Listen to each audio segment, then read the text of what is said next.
رات کے تیسرے پہر آنگن پر ایک عجیب سا سناٹا چھایا ہوا تھا۔ چراغ کی زرد لو کبھی بڑھتی کبھی سمٹتی، جیسے دیواروں سے لپٹی خاموشی کو سمجھنے کی کوشش کر رہی ہوں۔ دیواروں پر لرزتی ہوئی چھاؤں کسی انجانے خوف کی خبر دینے لگی۔ ہلکی سی دستک ہوئی۔ آمنہ چونک کر اٹھی۔ عریس اور بابا دیر بھی دروازے کی آہٹ پر جاگ چکے تھے۔ عریس اٹھا اور دروازہ کھولا۔ دروازہ کھلتے ہی باہر دھند میں لپٹا ہوا اوشابہ کھڑا تھا۔ آج اس کی آنکھوں میں کوئی چمک نہیں تھی، صرف ایک خطرناک ٹھہراؤ، وہ ٹھہراؤ جو ہمیشہ اس کے چہرے پر آتا تھا جب اس کے شبہات ایک ایک کر کے حقیقت بنتے تھے۔ عریس نے فوراً قدم بڑھایا۔ اتنی رات گئے، کیا ہوا؟ اوشابہ اندر آیا۔ سانس بھاری ضرور تھا، مگر اس بھاری سانس کے پیچھے ایک چھپی ہوئی فاتحانہ سکون کی لکیر تھی، جو صرف اس شخص کے حصے میں آتی ہے جس کا شک بالآخر سچ ثابت ہو جائے۔ اوشابہ نے جیسے اس کی بات سنی ہی نہ ہو۔ اس کی نظریں براہ راست آمنہ پر ٹھہری، ٹھہرتے ہی جیسے گہری ہو گئی۔ ملکہ اور حاکم نے صبح سب کو محل میں حاضر ہونے کا حکم دیا ہے۔ اس کی آواز خاموش مگر سراسر معنی خیز تھی۔ شہر کے دروازے بند کر دیے گئے ہیں۔ سرحد پار سے کوئی داخل ہوا ہے، کوئی ایسا جس کی آمد سے توازن ٹوٹتا ہے۔ آمنہ کا دل ایک لمحے کے لیے دھڑکنا بھول گیا۔ اوشابہ کی نظریں اب بھی اس پر تھیں، ایسی جیسے اس کی نظر آمنہ پر نہیں، اس کے چھپائے ہوئے سچ پر ٹکی ہو۔ عریس نے تیز لہجے میں کہا، یہ سب بتانے کا مقصد؟ اوشابہ نے اسے دیکھا مگر جواب آمنہ کو دیا۔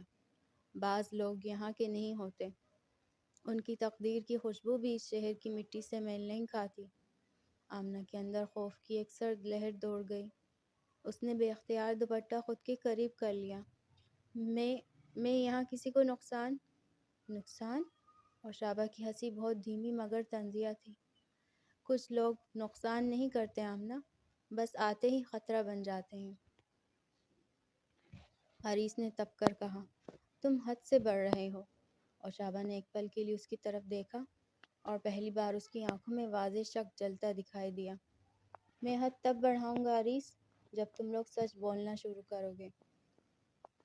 عریس کے چہرے کا رنگ اڑ گیا۔ آمنہ کا دل ڈوبنے لگا۔ بابا دین نے آہستہ سے کہا، اوشابہ جو کہنا ہے سیدھا کہو۔ اوشابہ نے پل بھر کے لیے نظریں جھکائی، پھر آمنہ کی طرف دیکھ کر بولا، ملکہ نے کہا ہے کہ سرحد کے پار سے اکیلی روح آئی ہے، وہ روح جو کسی اور دنیا سے جڑی ہے، اور اس کا نشان بہت واضح ہے۔ آمنہ کی سانس رک گئی۔ عریس کے ہاتھ مٹھی میں بند ہو گئے۔ اوشابہ نے آمنہ کے ایک قدم قریب آ کر بہت آہستہ سے کہا، دلچسپ بات ہے، جب سے تم آئی ہو عجیب و غریب واقعات ہو رہے ہیں۔ یہ اتفاق نہیں ہو سکتا، تم سے جڑا ہر نشان آج صاف نظر آ رہا ہے۔ آمنہ پیچھے ہٹی۔ اس کے چہرے پر خوف نہیں، بلکہ وہ اجنبی سا احساس تھا جسے وہ خود بھی نام نہیں دے سکتی تھی۔ عریس درمیان میں آ گیا، تم حد سے بڑھ رہے ہو اوشابہ، بس اب تم جا سکتے ہو۔ اوشابہ نے گہری سانس بھر کر کہا، میں جا رہا ہوں، لیکن صبح تک سب کچھ بدل جائے گا۔ وہ دروازہ کھول کر دھند میں گم ہو گیا۔ ایک بوجھل خاموشی کمرے پر چھا گئی۔ بابا دین نے سر جھکایا۔ اس کا شک بے بنیاد نہیں، لیکن ابھی اسے کچھ معلوم نہیں۔ اچانک دیا بجھ گیا۔ عریس نے سختی سے دانت بھینچے، وہ صرف خبر نہیں لایا، نحوست بھی چھوڑ گیا ہے۔ بابا دین نے نگاہ اٹھائی، نہیں عریس، وہ سچ لایا تھا، بس ہم میں سے کوئی بھی اسے ماننے کے لیے تیار نہیں۔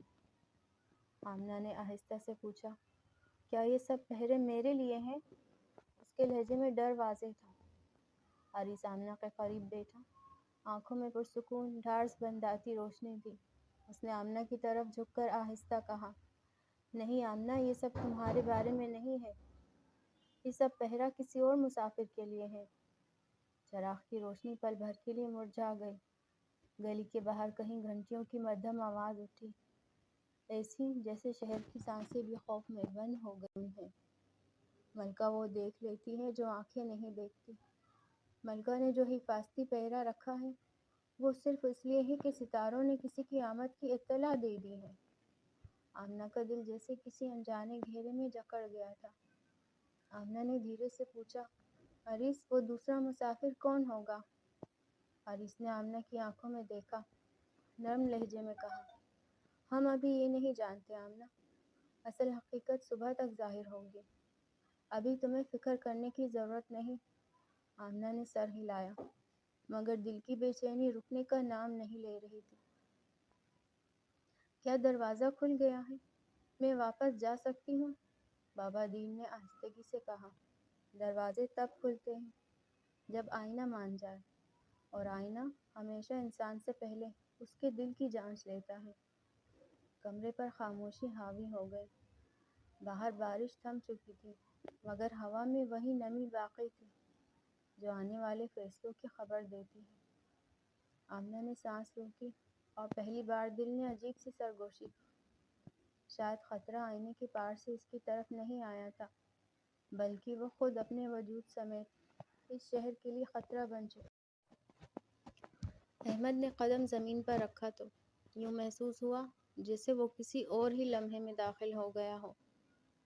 مٹی کی خوشبو عام سی نہیں تھی، اس میں ایک اجنبی پن تھا، ایسا جیسے یہ زمین کسی اور زمانے کی ہو۔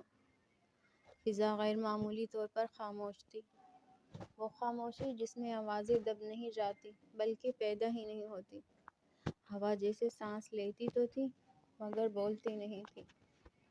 اس نے آنکھیں پوری طرح کھولی، دھند آہستہ آہستہ پیچھے ہٹ رہی تھی، مگر منظر واضح ہونے کے باوجود غیر حقیقی لگ رہا تھا، جیسے حقیقت اور خواب کے درمیان کوئی باریک سرحد ہو جسے اس نے نادانستہ پار کر لیا ہو۔ زمین گیلی تھی، نمی ایسی تھی جیسے وقت یہاں رکا ہو اور اپنی نمی سب کچھ پر چھوڑ گیا ہو۔ احمد کے قدم خود بخود رک گئے۔ سامنے بلند پتھریلے دروازے کھڑے تھے، خاموش، باوقار اور کسی گہرے راز کے امین۔ ان پر کنندہ نشانات مدھم روشنی میں چمک رہے تھے، ایسے جیسے کسی نے ستاروں کی زبان میں کچھ لکھ دیا ہو اور دنیا اسے پڑھنا بھول گئی ہو۔ ہوا میں مٹی اور دھوپ کی ملی جلی خوشبو تھی، اور پھر کہیں بہت دور سے بانسری جیسی ایک آواز ابھری، دل کے کسی بند دروازے پر دستک دے کر اگلے ہی لمحے معدوم ہو گئی۔ احمد کے سینے میں ہلکی سی کپ کپی دوڑ گئی۔ اسی لمحے زمین کے اندر سے ایک دھیمی گونج سنائی دی، اتنی ہلکی کہ سنی نہ جا سکے مگر اتنی گہری کہ محسوس ضرور ہو۔ وہ وہیں کھڑا رہ گیا۔ یہ ہوا، یہ فضا، یہ سانس لینے کا انداز، سب کچھ مختلف تھا، جیسے آکسیجن وہی ہو مگر اس کا وزن بدل گیا ہو۔ اس نے بے اختیار آسمان کی طرف دیکھا، رنگ جانا پہچانا تھا مگر ستارے اپنی جگہ پر نہیں تھے۔ دن کی روشنی میں بھی ان کی مدھم موجودگی دکھائی دے رہی تھی، جیسے کوئی نادیدہ پردہ آسمان اور زمین کے درمیان تان دیا گیا ہو۔ اس کے دل میں ایک سوال ابھرا، بے آواز مگر خوفناک طور پر واضح، یہ جگہ کون سی ہے؟ اچانک قدموں کی آوازیں ابھریں۔ احمد نے چونک کر خود کو سیدھا کیا۔ دھند کے پردے میں سائے حرکت کرنے لگے، پہلے ایک، پھر دوسرا، پھر کئی، اور پھر وہ سائے انسانوں میں ڈھل گئے۔ سپاہی۔ ان کے لباس عام نہیں تھے، لمبے چمڑے کے کوٹ، کندھوں پر سخت کھال اور بازوؤں پر وہی گھومتے ہوئے دائروں کی علامتیں، ایسی علامتیں جو کسی عام تہذیب کی نہیں لگتی تھی۔ احمد کی نظریں وہیں جم گئی۔ یہ نشان، وہ انہیں جانتا تھا، کسی کتاب میں، کسی پرانے متن میں، کسی بھولی بسری تحقیق میں۔ یہ نشان اس کے ذہن کے کسی بند خانے میں محفوظ تھا، مگر دروازہ بند تھا۔ سپاہی خاموشی سے اسے دیکھ رہے تھے، نہ حیرت نہ غصہ، بس محتاط مشاہدہ۔ ان کا قائد آگے بڑھا، اس کی نگاہ احمد پر ٹھہری، لمبی گہری جانچتی ہوئی۔ تم کہاں سے آئے ہو؟ آواز کسی زبان میں نہیں تھی مگر مفہوم سیدھا ذہن میں اتر آیا، بغیر آواز کے، بغیر ترجمے کے۔ احمد نے ارد گرد دیکھا، یہ دنیا مانوس بھی تھی اور بالکل اجنبی بھی۔ اسی لمحے ایک یقین اس کے اندر بیٹھ گیا، آہستہ مگر ناقابل تردید۔ یہ زمین میری نہیں، یہ آسمان میرا نہیں، اور یہ دنیا میری دنیا نہیں۔ سپاہیوں نے ایک دوسرے کی طرف دیکھا۔ فیصلہ لفظوں کا محتاج نہیں تھا۔ قائد نے ہلکا سا سر جھکایا، اسے ہسر گا لے جاؤ۔ یہ نہیں جانتا کہ یہ کہاں آ پہنچا ہے، اور شاید اسے جاننے کی ضرورت ہے۔ سپاہی قریب آنے لگے۔ ہر قدم احمد کے لیے یقین کا وزن لیے ہوئے تھا کہ وہ واقعی کہیں بہت بہت دور آ چکا ہے۔ اور پھر اس کے دیکھنے سے پہلے ہی ایک نیلی روشنی اس کی آنکھوں پر چھا گئی۔ دنیا ایک بھاری بوجھ بن کر گری اور احمد زمین پر ڈھیر ہو گیا۔ صبح کی نرم روشنی کمرے کی کھڑکی سے اندر آ کر آمنہ کے چہرے پر ٹھہر گئی تھی، جیسے دن نے سب سے پہلے اسی سے مخاطب ہونے کا فیصلہ کیا ہو۔ ہلکی ہوا کے ساتھ پھولوں کی مہک گھلی ہوئی تھی، اور تازہ سبز پتوں کی سرسراہٹ خاموشی میں ایک مدھم سی زندگی بھر رہی تھی۔ آمنہ کھڑکی کے پاس کھڑی باہر دیکھ رہی تھی۔ اس کی آنکھوں میں فکر اور حیرت کے ملے جلے رنگ تھے۔ دل کی دھڑکن کبھی تیز، کبھی غیر معمولی حد تک سست، جیسے کسی اندیکھے احساس کے ساتھ ہم آہنگ ہونے کی کوشش کر رہی ہوں۔ وہ گہری سوچ میں ڈوبی ہوئی تھی۔ نہ جانے یہ آنے والا کون ہے، جس کے لیے پہرے اتنے سخت کر دیے گئے ہیں، اور اگر کسی نے میری حقیقت جان لی تو کیا میں بھی قید ہو جاؤں گی؟ یہ خیالات اس کے دل کو تنگ کر رہے تھے، جیسے اندر ہی اندر چھوٹی چھوٹی لہریں اٹھ رہی ہوں اور وہ انہیں روکنے سے قاصر ہوں۔ اسی لمحے کمرے کی خاموشی ٹوٹ گئی۔ ایمالے دوڑتی ہوئی اندر داخل ہوئی۔ اس کے چہرے پر ایک معصوم روشن مسکراہٹ تھی، ایسی مسکراہٹ جو لمحہ بھر میں دل کو چھو لے۔ آمنہ، تم ابھی تک تیار نہیں ہوئی؟ ہمیں محل جانا ہے۔ اس کے لہجے میں خوف نام کو نہیں تھا، بس جوش، تجسس اور وہی بچکانی سی بے تابی جو صرف بے خبر دلوں میں ہوتی ہے۔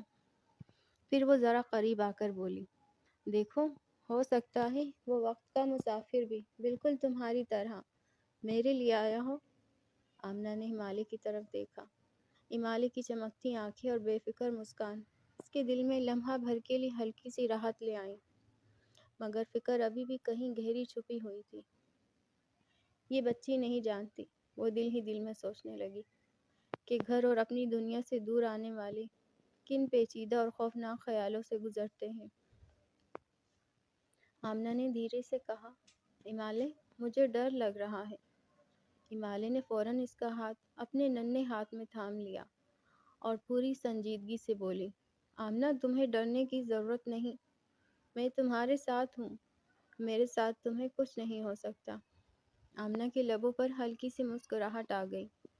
ہمالے نے آنکھیں مزید بڑی کر کے اعلان کیا، اور ہاں، میں اور یہ چھوٹی الوا، ہم دونوں مل کر عریض بھائی سے بھی بہتر تمہاری حفاظت کر سکتے ہیں۔ میں تمہیں پوری طرح بچا سکتی ہوں۔ اس بار آمنہ کھل کر مسکرا دی۔ دل میں واقعی کچھ سکون سا اتر آیا۔ اگر ہمالے ساتھ ہیں تو شاید مجھے اتنا ڈرنے کی ضرورت نہیں۔ آمنہ نے ہاتھ کھڑکی کے کنارے رکھے اور باہر کی روشن صبح میں اپنی ہی پرچھائی کو دیکھنے لگی۔ ہلکی ہوا اس کے بالوں کو چھو رہی تھی، اور اسے یوں محسوس ہو رہا تھا جیسے دن کی یہ پہلی روشنی کسی آنے والے لمحے کی خاموش پیشن گوئی ہو۔ چلو، آمنہ نے آہستہ سے کہا، اب ہمیں تیار ہونا چاہیے، چاہے دل کچھ بھی کہے۔ ہمالے خوشی سے اچھل پڑی۔ دونوں نے ہاتھوں میں ہاتھ ڈالے اور کمرے سے باہر نکل آئیں، جہاں بابا دیر اور عریس ان کا انتظار کر رہے تھے۔ ہر قدم کے ساتھ صبح کی روشنی ان کے دلوں میں امید، حوصلہ اور تجسس گھولتی جا رہی تھی، اور کہیں نہ کہیں فضا میں ایک سرگوشی سی محسوس ہو رہی تھی، کچھ آنے والا ہے، اور یہ دن سب کچھ بدلنے والا ہے۔ دھیمی سی روشنی کھڑکی کے پردوں سے چن کر آ رہی تھی۔ پردوں کے پیچھے سے آتی ہلکی سی چمک، اور اس چمک میں دھوئیں کی ایک باریک لکیر ٹھہری ہوئی، وہی دھواں جو ہر نئے دن کے آغاز پر جلایا جاتا تھا۔ کہا جاتا ہے یہ بری تقدیروں کا راستہ روک دیتا ہے۔ وہ ہر دن کی طرح پرسکون تھی، مگر ہوا میں ایک عجیب سی بے چینی رچی ہوئی تھی۔ الارا بیٹی اپنے بال سمیٹ رہی تھی، بالوں میں ہلکی سی نمی، آنکھوں میں نیند کی باقیات، اور دل میں وہ عجیب سا احساس جس کا نام وہ خود بھی نہیں جانتی تھی۔ دروازہ آہستہ سے کھلا، نصیلہ اندر آئی۔ اس نے ایک چھوٹا سا نیلا پھتریلا پیالہ آگے رکھا۔ اس میں پانی نہیں تھا، بلکہ وہ شفاف سی روشنی جیسے چاندنی نے شکل پکڑ لی ہو اور اس میں بند ہو گئی ہو۔ یہ مایا تھا، ہلکی سی چمک والا، سمندر سے بھی گہرا۔ الارا نے حیرت سے پوچھا، نصیلہ، آج نیم روشنی؟ کسی خاص دن پر ہی لگاتی ہوں اسے؟ نصیلہ نے ایک پل کو اس کی طرف دیکھا۔ اس کی آنکھوں میں وہی پراسرار گہرائی تھی جو ہمیشہ کم لوگوں کی آنکھوں میں دکھائی دیتی تھی۔ شہزادی، آج محل میں صبح سے ہی کچھ نہ کچھ بدل رہا ہے۔ مجھے لگا آپ کو آج روشنی کی حفاظت کی زیادہ ضرورت ہوگی۔ ایسے دن میں روشنی کا سایہ چہرے پر ہونا بہتر ہوتا ہے۔ نصیلہ نے آہستہ سے نیم روشنی کے قطرے الارا کی پیشانی پر رکھے اور ایک قدم پیچھے ہٹ گئی۔ الارا نے محسوس کیا، ہر قطرہ دل میں ایک ہلکی لرزش پیدا کر رہا ہے۔ یہ احساس خوف اور توقع کا مرکب تھا جو الفاظ میں بیان نہیں ہو سکتا تھا۔ ایک سرد احساس جیسے الارا کے اندر تک اتر گیا۔ الارا کے بالوں میں کنگھی کرتے ہاتھ رک گئے۔ کیا مطلب؟ کیا بدلا ہے؟ صاف بتاؤ، الارا نے چونک کر پوچھا۔ نصیلہ نے گہری سانس لی، جیسے لفظ سنتے ہوئے ڈر رہی ہو۔ آج ایک شخص کو پکڑا گیا ہے، کہتے ہیں وہ قیدی تقدیر کی دراڑ سے گرا ہے، ہماری دنیا کا نہیں، کہیں اور کا ہے، وہ عام قیدی نہیں، اور آج اسے حاکم کے سامنے پیش کیا جائے گا۔ الارا کی سانس رک گئی، پورا وجود جیسے سمٹ کر ایک خیال میں بدل گیا۔ تقدیر کی دراڑ؟ کسی اور دنیا سے آیا ہوا قیدی؟ کہیں وہ وہی شخص تو نہیں؟ وہی چہرہ جو وہ آئینے میں بار بار دیکھتی رہی؟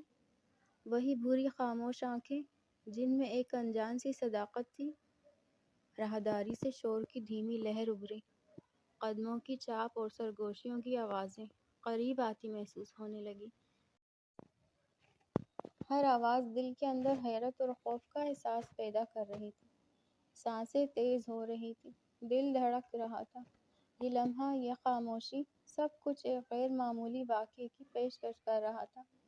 الارا نے سر ذرا سا اٹھایا، پھر آہستہ سے دروازے کی سمت دیکھا، جیسے آوازوں کو پکڑنے کی کوشش کر رہی ہوں۔ یہ آوازیں دل کے اندر لرزش پیدا کر رہی تھی، دل کی دھڑکنیں بڑھ رہی تھی، سانسیں ہلکی ہلکی رکنے لگی تھیں۔ دراڑے تقدیر، اجنبی قیدی، نیم روشنی کا لرزتا عکس، سب اکٹھا ہو کر ایک ہی سوال بن گیا، کہیں وہ وہی تو نہیں؟ اسی لمحے باہر سے پکار سنائی دی، قیدی کو پیش کرنے کا وقت ہو گیا۔ الارا آہستہ سے کھڑی ہوئی، لباس کے سنہری دھاگے درست کرتے ہوئے الارا نے ایک گہری سانس لی اور قدم آگے بڑھایا۔ اگر وہ واقعی وہ ہو جس کا نشان تقدیر مجھے بار بار دکھاتی رہی ہے۔ دور کہیں پھر شور اٹھا، اور اس بار شور نہیں، ایک اعلان تھا، قیدی کو حاکم کے حضور پیش کیا جا رہا۔ الارا آہستہ سے کھڑی ہوئی، لباس کے سنہری دھاگے درست کرتے ہوئے الارا نے گہری سانس لی اور قدم آگے بڑھایا۔ قدموں میں ہلکی سی لرزش، مگر اندر ایک شدید کھنچاؤ ہوتا محسوس ہو رہا تھا۔ دل میں شدید کشمکش اور تجسس تھا۔ الارا کی سانس رک گئی۔ اگر وہ واقعی وہ ہو جس کا نشان تقدیر مجھے بار بار دکھاتی رہی ہے۔ دور کہیں پھر شور اٹھا، اور اس بار شور نہیں، ایک اعلان تھا۔ قدموں میں ہلکی سی لرزش، اور دل میں ایک سوال جو اندر تک ہلا رہا تھا، آج میں کس سے ملنے جا رہی ہوں؟ ایک قیدی سے یا اپنی تقدیر سے؟ ہال کی چھت بلند اور پتھریلی تھی، دیواروں پر جا بجا قدیم ستاروں کے نقش و نگار بنے تھے، ایسے جیسے وقت نے انہیں اپنے ہاتھوں سے تھام رکھا ہو اور صدیوں کی خاموشی ان میں سمو دی ہو۔ دن کی نرم روشنی کھڑکیوں سے چھن کر فرش پر ہلکی سنہری کرنوں کی صورت میں بکھر رہی تھی۔ یوں لگتا تھا جیسے ہر لمحہ اس قدیم سلطنت کے اسرار میں جکڑ کر ٹھہر گیا ہو۔ قصر کی مرکزی ہال میں آج غیر معمولی سنجیدگی چھائی ہوئی تھی۔ خاموشی ایسی تھی جو سنائی دیتی ہے۔ ہر نگاہ اس قیدی کی منتظر تھی جس کے قدم اس سلطنت میں پڑے تھے اور جس کی آمد نے یہاں موجود ہر شخص کے دل میں سوالوں کی ایک لہر دوڑا دی تھی۔ آخر کیوں اور کیسے اس اجنبی نے ریاست کے دروازے عبور کیے تھے؟ حاکم تخت عنبر پر براجمان تھا، سر ہلکا سا جھکائے تارین کی بات غور سے سن رہا تھا۔ اس کی آنکھوں میں وہی محتاط حکمت جھلک رہی تھی جو ہر بڑے فیصلے سے پہلے جاگ اٹھتی ہے۔ اس کے پہلو میں ملکہ نایارہ بیٹھی تھی۔ وہ آہستگی سے اپنے گلے میں موجود زمرد پر انگلی پھیر رہی تھی۔ ہر چمک میں اس کی بصیرت اور خاموش اقتدار جھلک رہا تھا، ایک پرسکون مگر سنگین طاقت جو حال کی ہر کونے میں محسوس کی جا سکتی تھی۔ اس کے پہلو میں ملکہ نایارہ بیٹھی تھی۔ وہ آہستگی سے اپنے گلے میں موجود زمرد پر انگلی پھیر رہی تھی۔ ہر چمک میں اس کی بصیرت اور خاموش اقتدار جھلک رہا تھا، ایک پرسکون مگر سنگین طاقت جو حال کی ہر کونے میں محسوس کی جا سکتی تھی۔ اسی لمحے سپاہی احمد کو لے کر حال میں داخل ہوئے۔ کہنے کو وہ قیدی تھا مگر کسی آزاد انسان سے زیادہ آزاد دکھائی دیتا تھا۔ نہ اس کے ہاتھ کسی گرفت میں تھے، نہ چہرے پر خوف یا گھبراہٹ کا کوئی سایہ۔ سپاہیوں کے درمیان چلتے ہوئے وہ ہر نگاہ کو اپنی طرف کھینچ رہا تھا، صرف اپنے خون آلود لباس کی وجہ سے نہیں بلکہ اپنے پر اعتماد اور باوقار انداز کی وجہ سے۔ اس کی چال میں توازن تھا، کندھے اور گردن سیدھی، جیسے جھکنا اس کے مزاج میں ہی نہ ہو، آنکھیں سیدھی دیکھتی ہوئی، ایسی نگاہیں جو سامنے والے کے اندر تک اتر جائیں۔ سیاہ پینٹ اور سفید شرٹ پر خون کے ہلکے دھبے تھے، ایک آستین تقریباً مکمل طور پر خون میں رنگی ہوئی، پیشانی پر ہلکی چوٹ کا نشان، بکھرے ہوئے سیاہ بال اور بھوری آنکھیں جو کسی تاثر کی محتاج نہیں تھی۔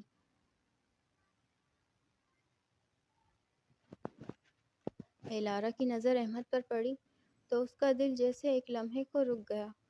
وہ پلک جھپکنا بھول گئی۔ یوں لگ رہا تھا جیسے اگر آنکھ بند ہوئی تو یہ لمحہ ٹوٹ کر خواب بن جائے گا۔ اوشابا نے احمد کو دیکھا تو وہ بے اختیار ٹھٹک گیا۔ ایک ہی لمحے میں اس کے ذہن میں کئی کڑیاں جڑنے لگیں۔ اچانک اسے ابروز کا وہ 10 برس پرانا لباس یاد آیا، حیرت انگیز طور پر اسی طرز کا۔ پہلی ملاقات کا منظر آنکھوں کے سامنے تیر گیا۔ ایک خیال بجلی کی طرح اس کے دل میں لپکا، کیا یہ بھی ابروز کی طرح؟ اسی لمحے حال میں گونجتی تیز دھاتی دب کی آواز نے اس کے خیالات کا سلسلہ توڑ دیا۔ ہر جڑتی ہوئی کڑی ادھوری رہ گئی۔ عریس، بابا دیر، آمنہ اور امالے بھی حال میں داخل ہو چکے تھے۔ خاموشی سے ایک طرف کھڑے ہو گئے، حاکم کے فیصلے اور قیدی کی صفائی سننے کے لیے۔ مجلس شروع ہونے والی تھی، ڈب بج چکا تھا اور پورا حال سانس روکے خاموش ہو گیا۔ حاکم نے بھاری اور گونجدار آواز میں احمد کو مخاطب کیا، تم جانتے ہو کہ تم ایک قیدی ہو۔ تم نے ہماری ریاست کی سرحد پار کر کے یہاں کیسے قدم رکھا؟ تمہارا مقصد کیا ہے اور تم کہاں کے ہو؟ اس کی نگاہ احمد پر جم گئی۔ تمہارا حلیہ تمہیں مشکوک بناتا ہے اجنبی قیدی۔ وہ ایک لمحے کو رکا، پھر لہجہ مزید سخت ہو گیا۔ اس لیے بہتر ہے کہ ہر بات سچ اور واضح کہو، ورنہ تمہارے ساتھ کسی قسم کی رعایت نہیں برتی جائے گی۔ حال میں خاموشی مزید گہری ہو گئی، سب کی نظریں احمد پر تھیں۔ احمد نے چند لمحے خاموشی اختیار کی، جیسے ہر لفظ بولنے سے پہلے اس کا بوجھ تول رہا ہو۔ پھر دھیرے سے مگر ایسے پختہ لہجے میں بولا جس میں لرزش نہیں تھی، کیا آپ جو میں کہوں اس پر یقین کریں گے؟ حال میں جیسے سانسیں تھم گئی، ہر نگاہ احمد پر جم گئی اور حاکم کی آنکھوں میں تلخی اور تجسس ایک ساتھ جاگ اٹھے۔ صاف کہو، حاکم کی آواز گونجی، کیا کہنا چاہتے ہو؟ احمد نے گہری سانس لی، پھر سیدھا کھڑے ہو کر بولا، بلا مبالغہ، بلا بناوٹ، مجھے اغوا کیا گیا تھا، میں قید میں تھا اور وہاں سے فرار کی کوشش کر رہا تھا۔ جس کمرے میں مجھے رکھا گیا تھا وہاں ایک آئینہ تھا۔ حال میں سرگوشیوں کی پہلی لہر اٹھی۔ میں آئینے کے سامنے کھڑا ہوا۔ جب میں نے اسے توڑا، وہ آئینہ نہیں رہا، وہ ایک دہانے میں بدل گیا۔ میں نے قدم رکھا اور یہاں آ پہنچا، یعنی ایک قید سے نکل کر دوسری قید میں۔ اس کی بری آنکھیں سچ کی ایسی چمک لیے تھی جو جھوٹ بولنے والوں کی آنکھوں میں نہیں ہوتی۔ خاموشی ٹوٹ گئی، سرگوشیاں پھیل گئی، حیرت، خوف، انکار۔ الارا کا دل بے اختیار دھڑک اٹھا۔ اس کے ذہن میں آئینے کی وہ عکس ایک ایک کر کے ابھر آئے، وہی چہرہ، وہی آنکھیں۔ ایک خاموش یقین اس کے اندر جڑ پکڑ گیا۔ وہ جان گئی یہ وہی شخص ہے۔ دوسری طرف ایمالی کی انگلیاں کانپ گئی، خوشی اور یقین کی شدت سے۔ اس نے آمنہ کا ہاتھ مضبوطی سے تھاما اور سرگوشی کی۔ آمنہ، وہ واقعی آ گیا۔ آمنہ نے فوراً اس کے ہونٹوں پر انگلی رکھ دی، آنکھوں سے خاموش رہنے کا حکم دیا۔ حاکم خاموش رہا۔ ملکہ نایارہ نے نیلم کی انگوٹھی گھماتے ہوئے طنزیہ مسکراہٹ سجائی۔ عجیب کہانی ہے قیدی، مگر تمہارے کپڑوں پر لگا خون کچھ اور کہتا ہے۔ کیا پتہ تم کسی کو مار کر فرار ہوئے ہو، ہم تم پر کیسے یقین کریں؟ احمد نے نگاہ اٹھائی، سیدھا ملکہ کی آنکھوں میں دیکھا۔ اسی لیے میں نے پہلے پوچھا تھا۔ اس کے لہجے میں کڑواہٹ در آئی۔ کیا آپ یقین کریں گے؟ حاکم کے لبوں پر دھیمی مسکراہٹ آئی، مگر آنکھیں اب بھی تول رہی تھیں۔ اسی لمحے تارین نے سخت آواز میں سوال کیا، ہماری دنیا کے دروازے تک تمہیں کس نے پہنچایا؟ کیا تمہیں ہمارے راز جاننے کے لیے بھیجا گیا ہے؟ احمد نے پلک بھی نہ جھپکی۔ میں بتا چکا ہوں کہ میں یہاں کیسے پہنچا، اور یہ بھی واضح ہے کہ میں نہ آپ کے راز جانتا ہوں نہ جاننا چاہتا ہوں۔ اس کے لہجے میں تلخی اب نمایاں تھی۔ اگر مجھے دروازوں کا علم ہوتا تو اس وقت قیدی ہونے کے بجائے اپنی دنیا میں ہوتا۔ ملکہ نایارہ نے آہستہ سانس لی۔ اگر تم سچ بول رہے ہو، اس نے نرمی اور طنز کے بیچ کہا، تو یہ واقعی حیرت انگیز ہے۔ میں جھوٹ نہیں بولتا، احمد نے سادگی سے کہا۔ ایک لمحے کو حاکم کی آنکھوں میں اطمینان کی جھلک ابھری۔ ملکہ نایارہ نے آہستہ سانس لی۔ اگر تم سچ بول رہے ہو، اس نے نرمی اور طنز کے بیچ کہا، تو یہ واقعی حیرت انگیز ہے۔ میں جھوٹ نہیں بولتا، احمد نے سادگی سے کہا۔